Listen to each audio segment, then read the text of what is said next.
Hey everybody, Chris Delano here, and it is the week leading up to Garage Sale on May 21st. We're looking forward to having everybody here because for the past 2 years, we haven't been able to hold the event here in Portland, Oregon. So this is very exciting for us and for all of our Volvo enthusiasts who are going to join us this year.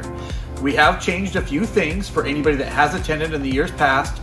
We moved the raffle area around and we moved where people want to buy parts around into the warehouse.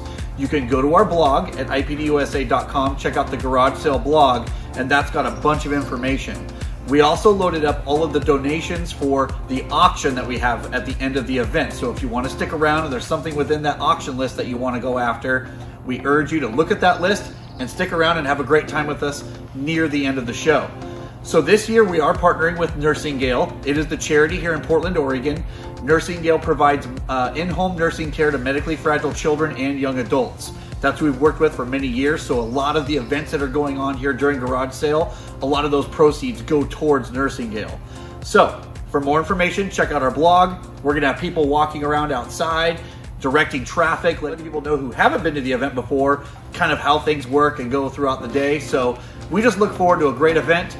It is IPD's 39th annual garage sale, and we're celebrating 59 years of being in business. So it's gonna be a lot of fun, and we look forward to having you back.